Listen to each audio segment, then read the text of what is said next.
In today's episode, I talk with a mom who had a question about her son saying please and thank you about things. And I think many of us have these same questions that this mom had. And I hope after you listen to this, it'll give you some food for thought, maybe some great ideas of what you can do. Maybe you'll agree, maybe you'll disagree. All of it is good. So I look forward to you listening and getting any feedback that you may have. Enjoy this pep talk and have a great day. Okay, so let's go back to Emily again. Well, I just have a quick question about swearing. How to respond to, my 4-year-old, I dropped something yesterday, and she literally said, "Oh, F-U-C-K," exactly how I apparently have a potty mouth. I mean, she was just mimicking me perfectly. It was like it was, and she was just, she hears me say that, and apparently I don't even realize I'm saying it. And my mouth kind of dropped, because my 8-year-old never really explored, and I don't think she even knew what she was saying. She just was like, "That's what mommy says when she drops something and it breaks or whatever." Right. So I just kind of had to talk. Well, this is. I didn't want to go overboard with it, but I was like, this is something adults say when they don't have anything more intelligent to say, and it's really not okay for kids to say when you're an adult. If you want to choose to say things that aren't that intelligent, you can, but right now it's not okay. But my question is, like, how do you appropriately respond when kids are testing out those waters? Because then I had, a conversation that opened up a conversation with my 8-year-old about what does she know, these, what swear words does she know, and she apparently knows all of them because the kids at school have told her, and she doesn't use them. She knows she's a pretty good kid in that way. But I don't know really what is an appropriate response to a child swearing or testing those limits, and if it becomes a repeated thing, because there was a little bit of that, like, on my end, and she got a reaction, so then I'm a little nervous I'm going to hear it again. Well, I'm glad you recognize that. That's important to recognize that the response is what could perpetuate it if it was going to be. It doesn't sound like she at all used it, though, as that. It sounds like it was just something she was repeating as a parrot, as kids do. And don't feel too bad. My Brianna's first word at 15 months old or whatever it was shit in the grocery store line. I was like, oh no. Yes, we joke about that with my toddler. Yes. And I clean up my mouth. Okay, so here's my story about this one. It's called Gandhi's story. And so this lady had this kid who was eating way too much sugar, and she couldn't get him to quit eating sugar. And so she tried everything. She fought with him, and she took it away, and he'd always find it, and she'd punish him, and he wouldn't listen, and so he's just always eating too much sugar. So she decides she's going to take him to Gandhi. And so she treks like 3 days it takes to walk to where Gandhi is, and then she waits in line all day long because people are seeing Gandhi and getting help from him for these things. And finally she gets up in line. She's with her son, and she says to Gandhi, she says, "Gandhi, my son, he eats too much sugar. Can you please help tell him to, stop eating sugar because it's not healthy for him?" And Gandhi said, "Come back in 3 days." Or no, come back in a week. So she's like, "What? I took 3 days to get here. We waited in line all day." He says, "Come back in a week." And so the lady goes all the way home with her son. And then a week later, she makes the trek again, comes all the way back, and waits in line again all day long. And they get up in line, and she says, "Gandhi, my son, he eats too much sugar. Can you please tell him to stop eating sugar?" And Gandhi looks at the boy and says, "I want you to stop eating sugar," and sends them off on their way. And the mom is in shock and, disbelief. She's like, as they're walking away, they're being shooed away. And she's like, "But why didn't you tell him that last week?" And Gandhi said, "Because last week I was eating sugar." Okay. Did you get it? Yep, I get it. Okay. So if you continue to use that language, it's going to be really challenging for you to redirect your daughter when she uses it. Okay. Okay.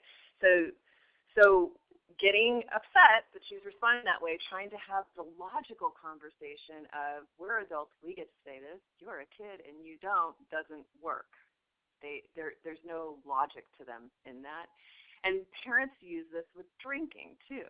Well, you're allowed to drink at 21. That's the drinking age. Well, that's true and it's accurate, but it really doesn't work with most kids who are intent on drinking. There's just nothing there that's going to work for them. And it's funny because, most of us drink. That's what people do. And, in America, most people drink booze. And so there's a certain amount of expectation or understanding you're going to have if your kids start drinking, because you're drinking in front of them. And it doesn't matter what the technical age is. And the best case I ever saw with this, one of my aunt's friends was one of the LA Board of Schools. He was on the LA Board of Schools, whatever, bigwig in the LA school system, and he had kids, and he didn't drink. And he told me, when I had kids, I quit drinking. And I was like, why? And he said, because I didn't want my kids to drink, and I felt like the only way I could actually say to them, don't drink or you can't drink, is if I'm not drinking at all, period. And I mean, he literally did not drink the entire time he was raising his kids, just to be that kind of role model. And I don't know if his kids drank or not, but the point is our attitude and our standpoint about it, our viewpoint about it. And so for you to want to kind of skirt the issue, which is that right now she just monkeyed what she said. That's all she did. That it will potentially become a power struggle. Okay, so now you can redirect that by, saying stuff like we don't use those words in our house, but to you do. Yeah. So I guess the question is, are you willing to try to clean up the words in the house? My words, yes, but I'm not willing to not have a glass of wine with dinner. Okay, good. I didn't do that one either. Okay, so the words thing. Okay, so if you're willing to be on board with it, that's great, because that actually gives me something to suggest for you. Because if you're not, then I would kind of be stymied, like, oh, how are you going to teach your kid this? No, I would love to. I don't even think I realize. I mean, it's really only when like I drop something, I hurt myself, it just comes out. Like it's like, oh, or totally. I totally get it. That's.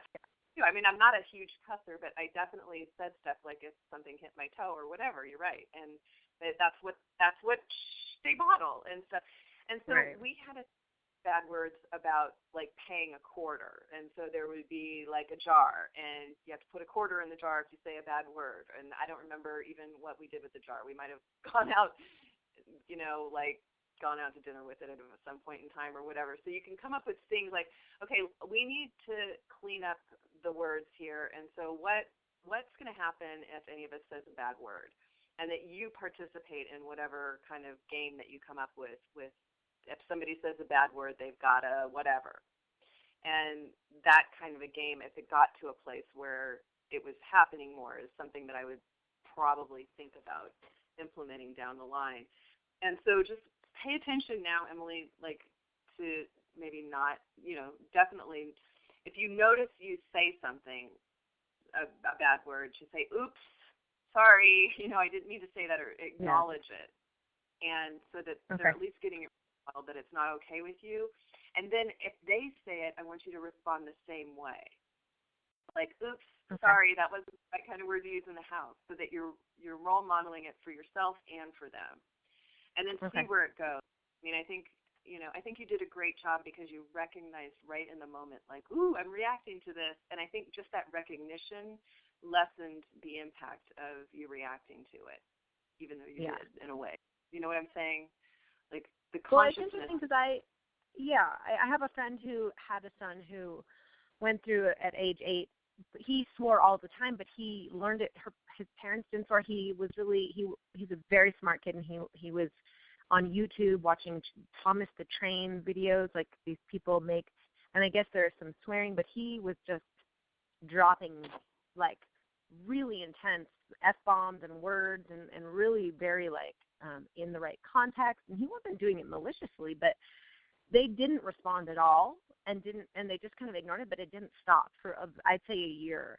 So I didn't know if I should just ignore it, but I feel better like at least responding like you're saying and addressing like, oops, we don't do that. Let's put a quarter in the jar or whatever. Like that feels better than just ignoring it, like, or just saying, because I know there's a lot of different schools, like don't react at all, just pretend it didn't happen, and that doesn't seem to work either. So. Right. Okay. So don't react at all. It took a year for it to dissipate. Getting into power struggles with it would probably allow it to perpetuate 5 years or 10 years. Okay. And I think the middle of the road approach where we're acknowledging it as not okay and making a statement, even though we can't make them stop doing it. Let's say that one they'll only perpetuate for 6 months. That to me would be the best response, is addressing it at some point and at some level. But as soon as it hits big power struggle phase, that's where I would actually start backing off more, because that's just going to keep going down the wrong track. Okay. Okay. But you're not even close to being in a bad way with it, which is great. Like you're having. Oh no, not at all. I mean, I feel like she was literally just modeling, but I tried to explain that if she modeled that, if she said that at school, they would probably have repercussions, and that at school they don't want, she can't talk that way, and it's not a great way, and mommy shouldn't talk that way either. So.